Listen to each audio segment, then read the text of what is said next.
How long does it take the Earth to make one complete rotation around its axis?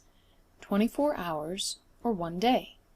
If we look at the same image of the globe, but from the top, looking down the axis from the North Pole, we see the Earth is rotating counterclockwise around the North Pole.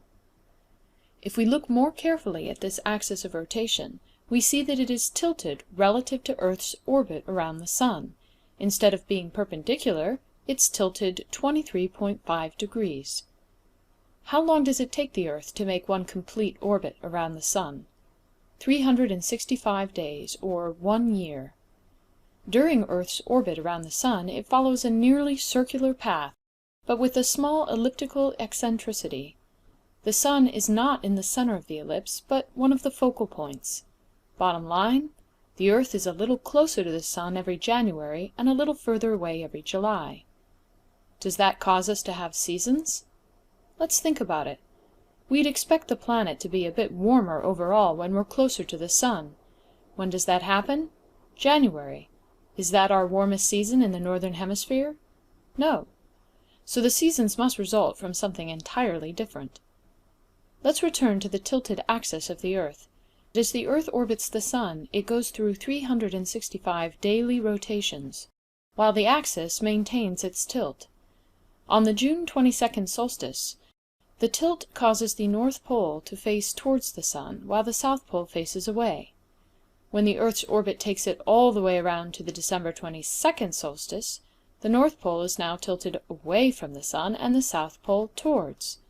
This tilt explains why the North Pole experiences winter in January, while the South Pole is experiencing the opposite season, summer. The North Pole is facing away from the Sun and gets less overall sunlight. The South Pole is facing towards the Sun and gets more. To understand this more fully, let's look more closely at how the Sun's rays hit the Earth.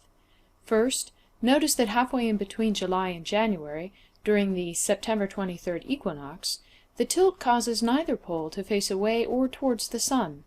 As the Earth rotates every 24 hours, each area of Earth's surface will receive 12 hours in view of the Sun and 12 hours out of sight of the Sun. 12 hours of day, 12 hours of night. Equal lengths of day and night is why this time is called an equinox. As the Sun's rays hit the surface, they are strongest at the equator, directly in the middle, where they hit at a 90-degree angle. As Earth moves towards the December 22nd solstice, the North Pole tilts further and further away from the Sun. At its maximum tilt on solstice day, the Sun's rays are now hitting directly at 23.5 degrees south latitude, or the Tropic of Capricorn.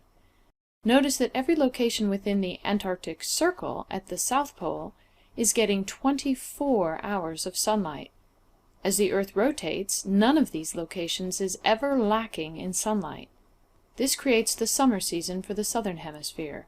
In the Northern Hemisphere, inside the Arctic Circle, the reverse happens. 24 hours of darkness, winter season for the North. As we watch the Earth continue its orbit, the Earth's tilt again moves towards the Sun, such that when we reach the March 22nd equinox, we once again have all parts of the planet receiving equal amounts of sunlight and darkness. The equator once again receives the direct sunlight. At high noon, the Sun would be directly overhead here. Returning back to the June 22nd solstice, we see the tilt move the North Pole towards the Sun, so that the North Pole receives more and more hours of sunlight each day. At the solstice, the Northern Hemisphere experiences summer. All points within the Arctic Circle experience 24 hours of sunlight, and the Sun is directly overhead, providing its most intense heating at the Tropic of Cancer, at a location 23.5 degrees north of the equator.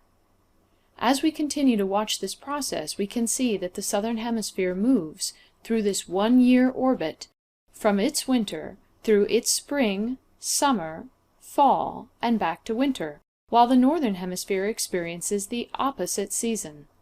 Note that each solstice and equinox represents opposite seasons in opposite hemispheres. The winter solstice in the Northern Hemisphere is the summer solstice in the Southern. That means that sun lovers can plan trips to maximize their sun exposure, traveling to the Southern Hemisphere in December, January, and February, and the Northern Hemisphere during June, July, and August. And if you're looking for the most intense sun on the planet, be sure to travel to the equator at the equinoxes, 23.5 degrees north in June and 23.5 degrees south in December. Pause now.